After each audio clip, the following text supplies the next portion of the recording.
할렐루야. 예수 믿는 온 세상 사람들 할렐루야입니다. 예수는 우리의 소망이고 우리의 구원이고 예수는 우리의 삶의 의미가 됩니다. 예수 모르는 사람들은 뭔 재미로 세상을 사는지 모르겠어요. 참 우리는 참 하나님의 특별한 선택을 받고 특별한 은혜를 입어서 예수가 믿어지니 얼마나 감사합니까?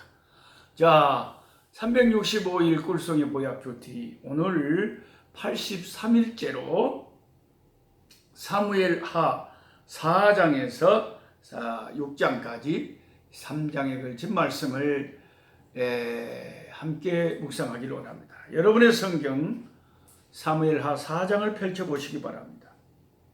자, 사무엘하 4장에는 이제 점점 약해져 가던 사울, 점점 강성해져 가는 다윗, 이 사울의 집이 이제 완전히 몰락을 하는데요.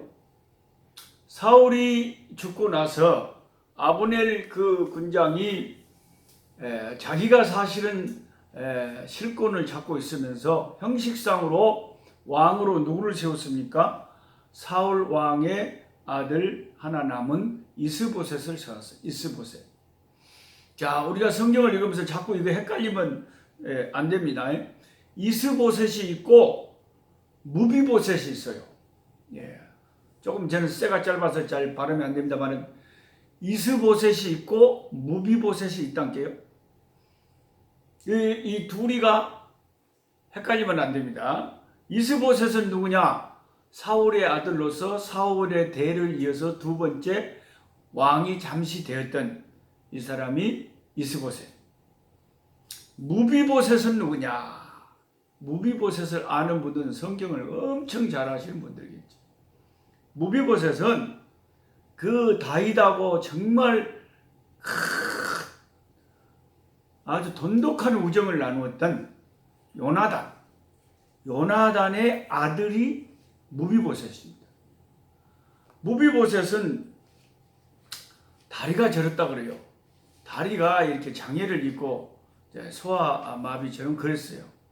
5살 때, 무비보셋이 5살 때 아버지 요나단과 할아버지 사울이 전쟁터에서 죽고 그 아이를 맡고 있던 유모가 혼비백산에서 도망가다가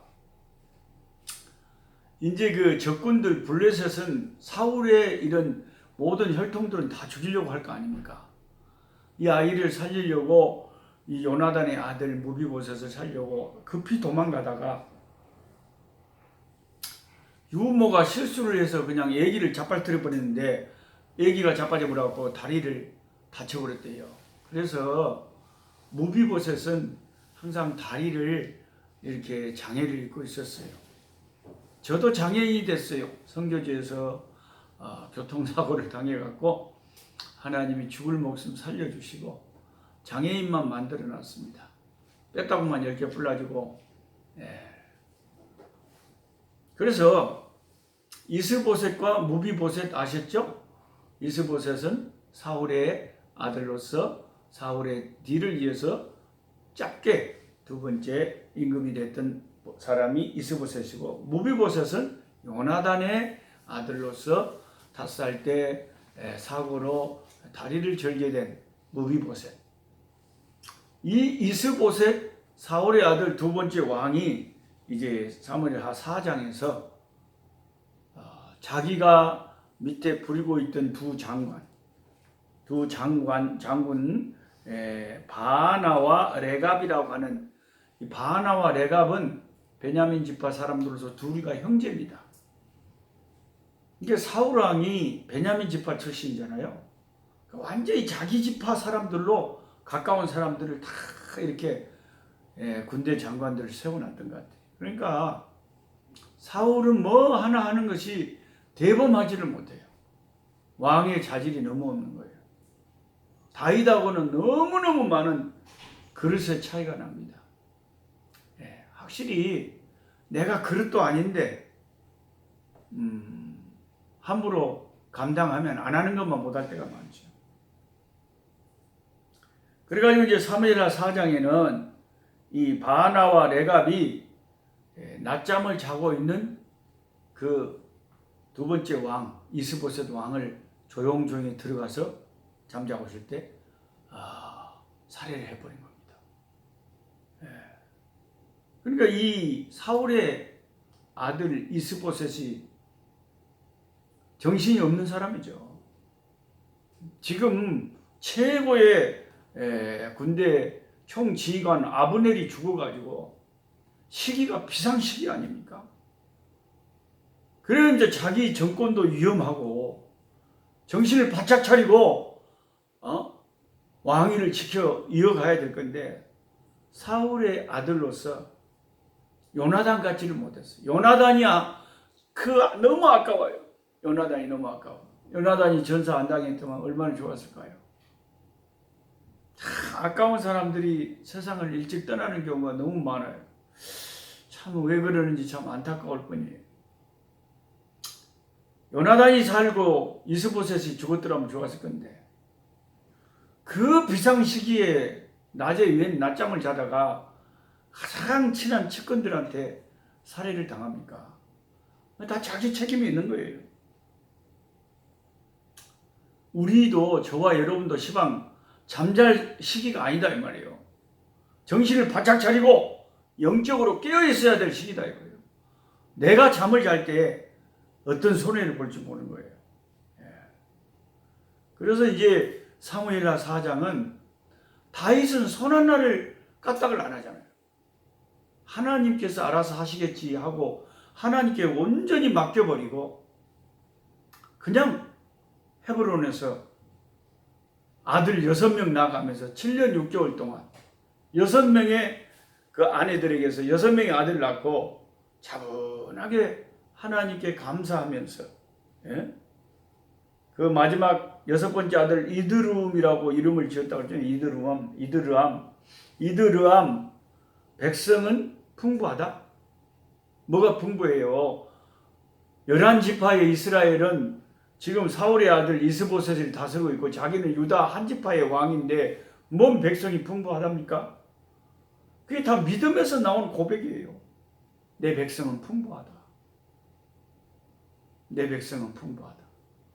그렇게 6째 아들을 지어놓고 그렇게 이름을 지고 하나님의 때를 기다립니다. 내게 주신 하나님 분복이 충분하고 감사하다. 욕심이 없는 거예요. 그랬더니 북쪽 이스라엘 나라에 자중질환이 일어나가지고 이스보셋 그 왕의 신하들이 왕을 죽여가지고 세상에 그 목을 잘라서 이 다윗에게 가지고 온 거예요. 그리고 당신의 정적을 죽였습니다. 이제 다윗 왕이시여 온 이스라엘 전 나라를 다 다스려 주십시오. 자기들은 이제 무슨 개국 공신이나 된 것처럼 이렇게 다윗을 잘 모르고 어리석은 이 두 장군이 그렇게 했습니다. 그래서 이제 사무엘하 5장에 나아가 보면은 다윗이 이제 저절로 온 이스라엘의 왕이 되는데 그 두 장군들 다윗에게 좋은 소식일 거라고 생각하고 그 사울의 아들 이스보셋 왕의 머리를 가져왔던 이 두 장군은 당연히 다윗의 인품으로 봐서 처치를 했죠. 너희가 어찌 감히 하나님께서 세우신 그 왕을 너희들이 배반하고 죽일 수 있느냐? 너희들은 죽어야 마땅하다 하고 다윗은 그들을 처치했습니다. 그리고 이제 사무엘하 5장에 가면 이스라엘 온 장로들 두령들이 와서 다윗에게 왕이 되어 주십시오 라고 청원을 합니다. 다윗은 한 번도 억지로나 자기 힘으로 전체 왕이 되지 않고 이렇게 하나님께서 자연스럽게 완벽한 때가 돼서 이스라엘 백성들이 왕으로 초대할 때 이제 전 이스라엘의 왕으로 드디어 등극을 하게 됩니다. 다윗이 30세 때 유다의 왕이 돼서 헤브론에서 7년 6개월을 다스렸고 이제 예루살렘에 올라가서 33년을 다스려 다 해서 전체로 40여 년의 세월을 왕으로서 이렇게 살다가 아버지 앞에 갔습니다. 그러니까 다윗의 생애는 그렇게 고생하고 그렇게 도망 다니고 그렇게 힘든 세월을 거친 다음에 끝까지 자기 힘으로 억지로 왕이 되지 않고 견뎌서 하나님께서 자연스럽게 백성들의 요청으로 왕이 될 때까지 기다려서 왕이 됐습니다. 다윗이 왕이 된 것이 하나님께도 영광이고 이스라엘 백성에게도 큰 축복이 됐어요. 다윗이 왕이 됐을 때 두로왕 히람이라는 사람이 참 이 두로왕 히람은 참 좋은 사람입니다. 하나님의 사람을 알아보는 거예요.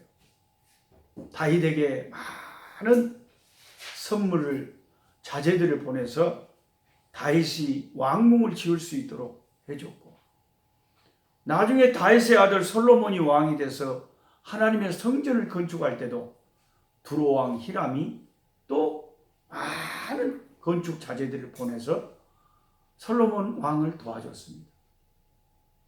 그러니까 벌써 다윗이 딱 왕으로 등극하니까 사울이 왕으로 있을 때하고는 그런 면이 전적으로 달라요. 너무나 다른 점들이 많아요.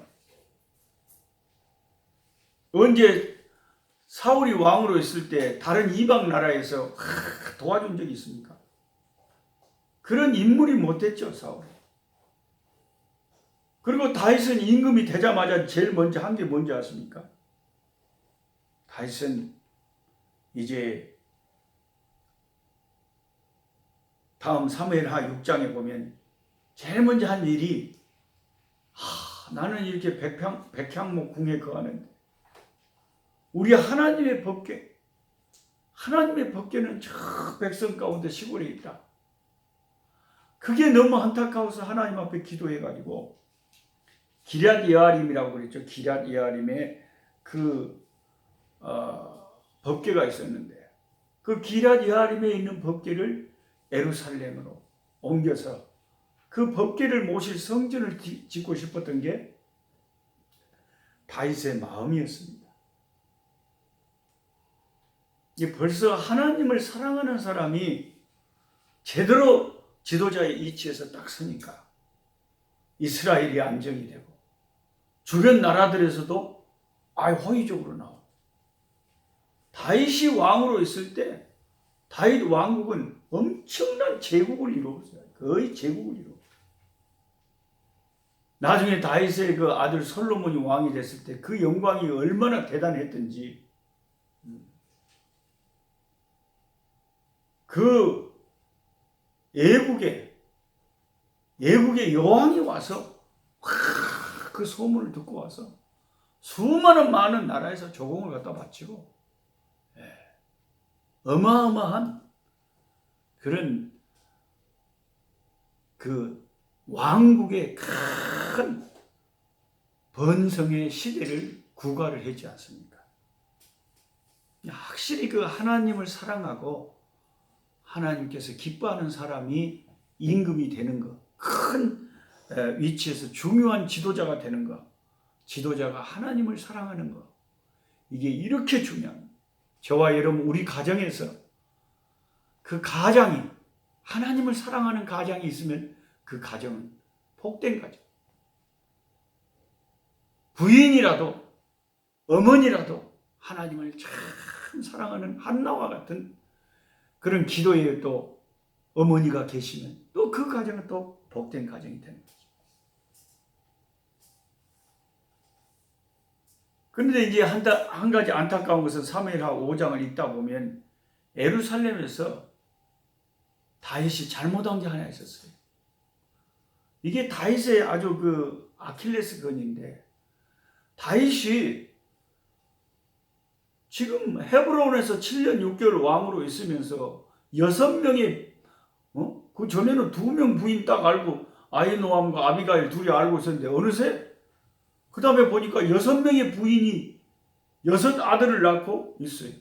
수많은 여자들을 아내로 계속 택한 거예요. 거기에다가 이제 예루살렘 성을 자기가 이제 기브와 족속들을 쳐부수고 시온 성을 차지해가지고 다윗성이라고 명령하고 예루살렘에 다 거하면서 궁궐을 짓고 이스라엘을 다스리면서 예루살렘에 올라가서 또 많은 여자들을 처첩들을 얻어가지고 그 사람들에게서 11명이나 되는 아까 그 6명의 아들 플러스 11명 17명 웜에 정신이 없어요. 이 자녀들. 이제 결국 이게 이제 아킬레스 건이 되고 이게 문제가 돼가지고 다윗이 나중에 이제 큰 죄를 짓게 되는 거예요. 밧세바 사건이 나옵니다. 평소에 이렇게 다윗이 그런 실수를 했던 거예요. 다윗이 많은 부분에서 너무나 하나님 마음에 합하지만 다윗도 인간인지라 다윗이나 아브라함이나 노아나 그 누구도 우리가 성경을 보면 완전한 사람은 없어요. 하나님이 완전한 자라 의인이라 이렇게 하나님이 한 수 접어주고 하나님이 십자가 안에서 사람들을 그렇게 긍휼한 눈으로 은혜로 봐주시는 것이지 우리들 인간들 자체가 무슨 절대적으로 의롭고 완전하고 한 사람은 단 한 명도 없다는 것입니다. 단 한 명도 없어요. 그래가지고 이제 블레셋이 다윗이 왕이 됐다는 소문을 듣고 쳐들어왔어요.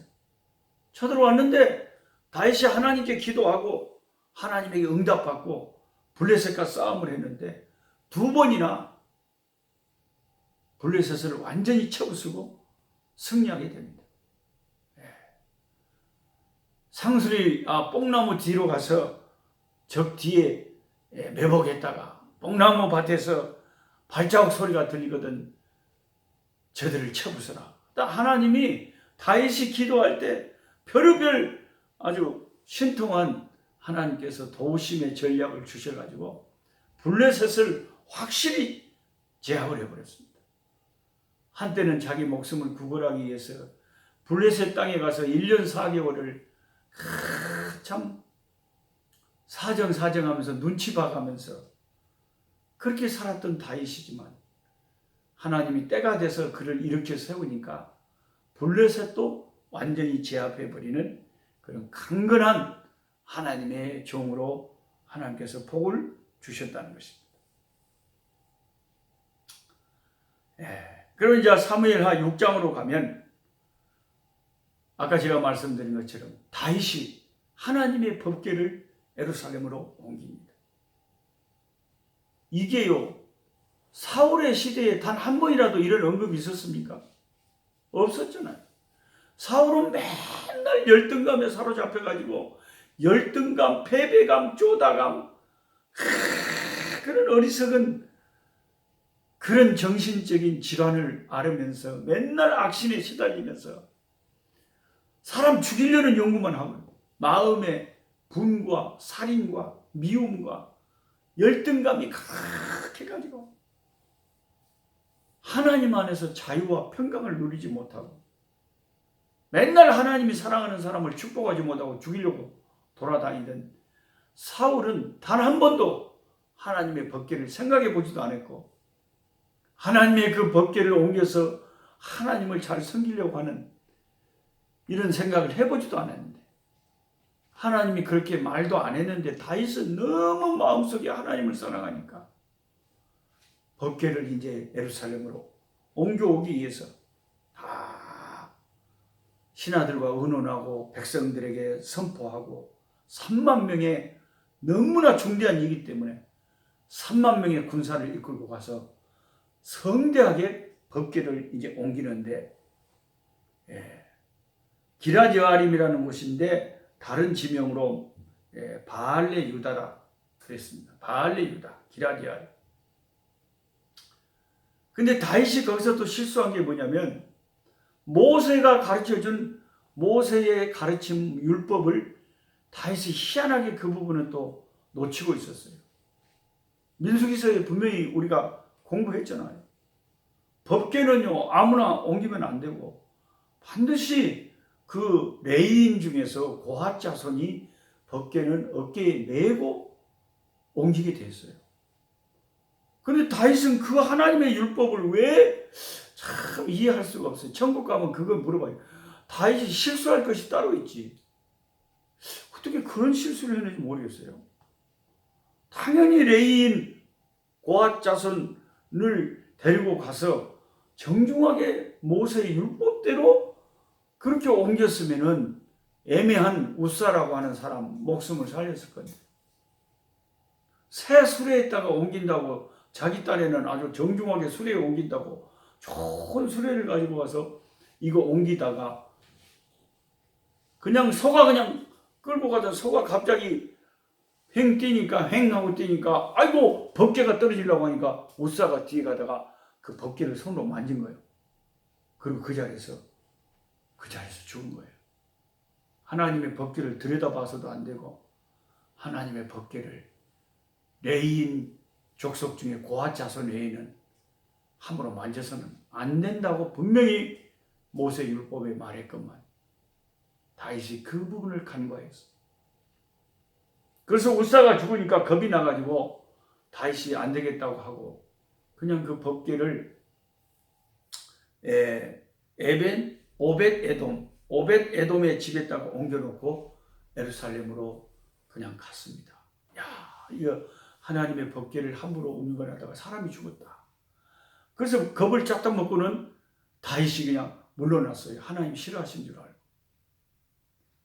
그런데 이제 나중에 소문을 들어보니까 오벳 에돔의 집에 이 법궤를 옮겨놨는데 오벳 에돔의 집이 하나님 앞에 그 법궤가 있는 동안 너무너무 축복을 받았다는 거예요. 그 소식을 듣고 다윗이 다시 용기를 냈습니다. 그래서 이번에는 모세의 율법을 잘 참고해서 어깨에 다 고앗 자손하여 매게 해서 하나님 모세의 율법대로 옮기니까 아무 일이 없잖아요. 그러니까 다윗이 너무 좋아가지고 막 얼마나 다른 막 백성들에게 악기를 총동원하라 그랬거든요. 예루살렘에 이제 그게 도착하니까 그냥 뭐 너무너무 기뻐서 펄쩍펄쩍 뛰다가 아마 배꼽이 나왔든지 뭐 신체의 일부가 노출된 것 같아요. 춤을 너무 사정없이 추다가. 뭔 춤을 어떻게 췄가니. 그 자기 아내 미갈이 보니까 가만히 성문에서 보고 있으니까 세상에 이스라엘 임금이라는 분이 체면도 없이 막 춤을 추다가 다른 여종들도 다 보고 있는데 몸의 신체 일부가 보이도록 했단 말이에요. 그러니까 이제 그 부인이 미갈이 속으로 이 왕을 업신여겼다고 그랬어요. 함부로 판단하면서 세상에 왕이 체면도 없이 저게 뭐냐, 어떻게 춤을 저렇게 치다가 신체의 일부를 저렇게 신하들에게 보이고, 아이고. 그래가지고 이제 너무 기뻐서 다윗이 법궤를 안치를 하고 다 집에 백성들을 다 이제 화목제와 번제를 드리고 다 고기를 나눠주고 기쁨으로 이제 가족들과 축하하기 위해서 왔는데 자기 부인 중에 한 명이 미갈이 이렇게 힐난을 하고 비난을 하는 거예요. 자기 남편을. 당신이 어떻게 여종들 보는 데서 임금이라는 분이 어떻게 체면이 있지 신체의 일부가 드러나도록 그렇게 춤을 춥니까? 참 이 사울의 자식들은 왜 그런데요? 요나단 빼고. 그러니까 이 다윗이 내가 여호와 앞에 한 일이었다.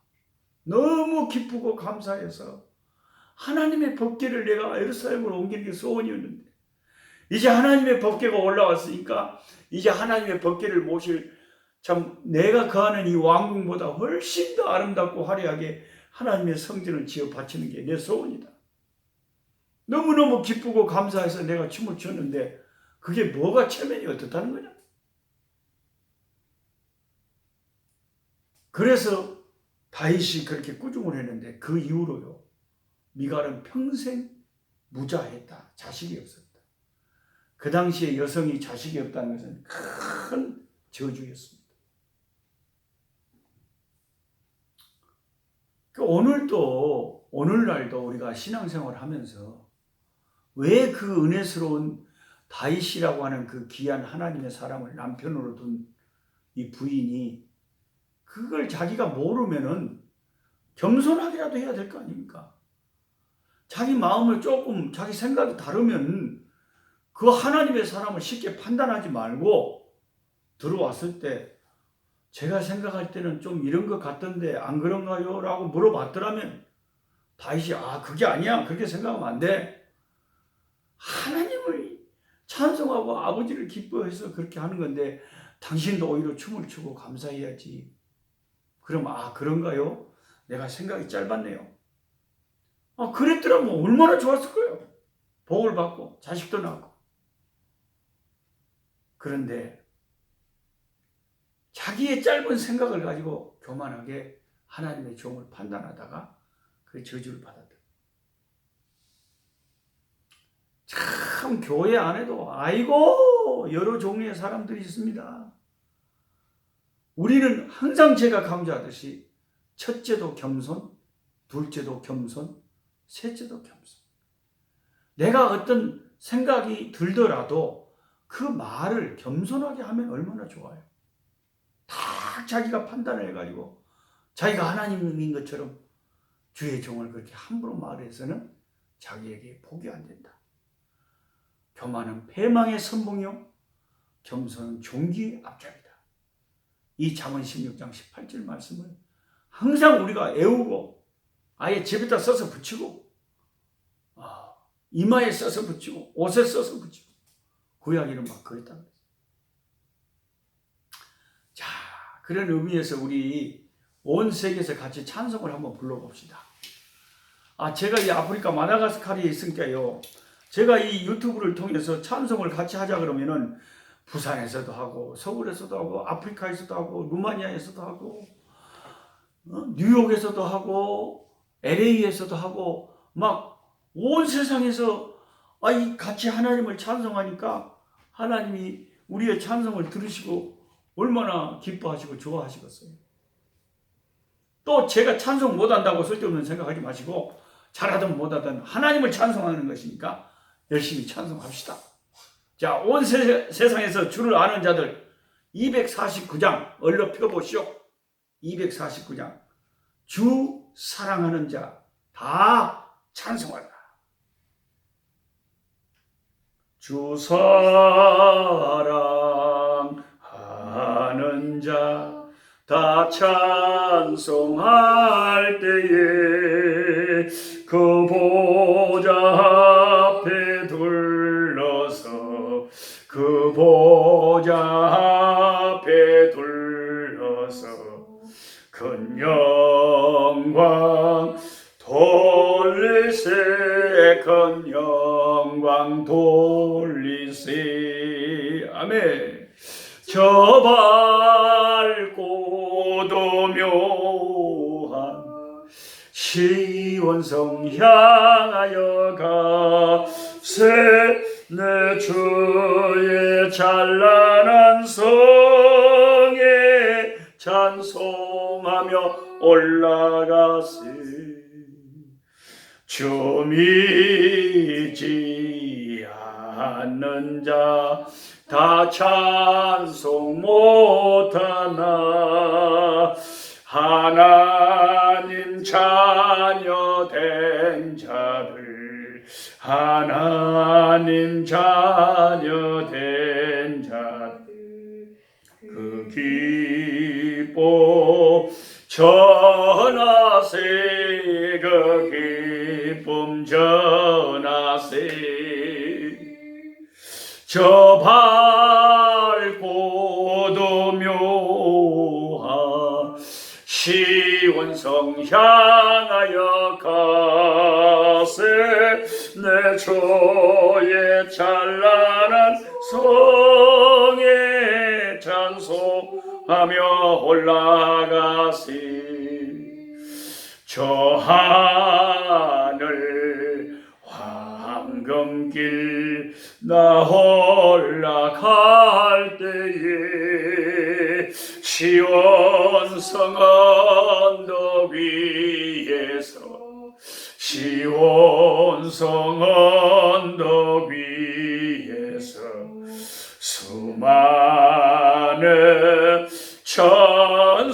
아들 날 인도하리라미 저 밝고도 묘한 시온성 향하여 가세 내 주의 찬란한 성에 찬송하며 올라가시 내 눈물 다 씻고 늘 찬송 보러리 저 임마누엘 주 앞에 저 임마누엘 주 앞에 나 영광 돌리리 나 영광 돌리리 저 밝고도 묘한 시온성 향하여 가세 내 주의 찬란한 성에 찬송하며 올라가시 아멘. 내일 또 합시다.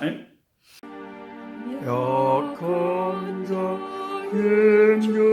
힘주시고 강한 자 바르게 주한 자 정케하니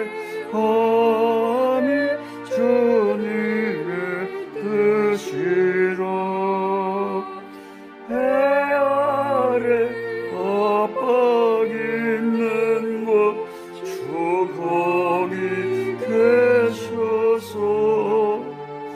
그 팔로 막아 주시오